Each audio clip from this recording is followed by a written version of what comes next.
每一天，牧师甲你做伙祈祷。今日是1月13，箴言16章20節安尼講：第一得道理的，要得到利益；倚靠耶和華的，有福氣。大家來祈禱，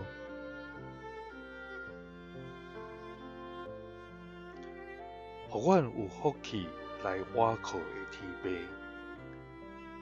阮感謝你。主啊，你是創造萬物、看顧萬有、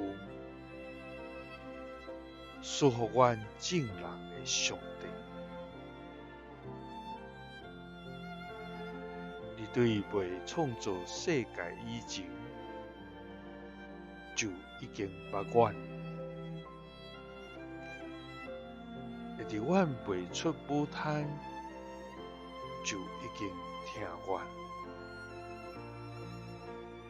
主啊，你喜愛阮來明白你，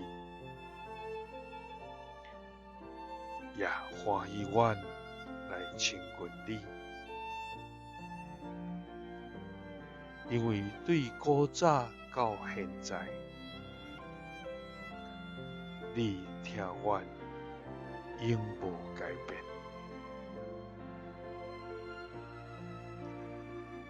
主啊，阮的心常常計無濟濟的事，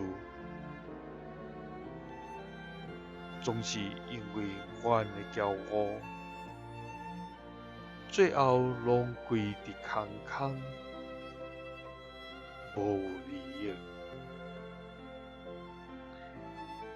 因為出佇人的，攏袂失敗。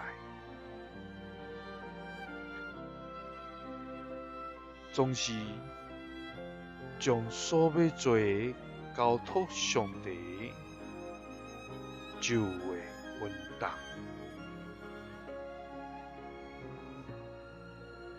因為對你的道理的，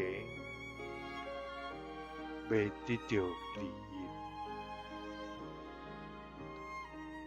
獨獨倚靠你的，就有福氣。祈禱是奉主耶穌基督的聖名。阿們。感謝主，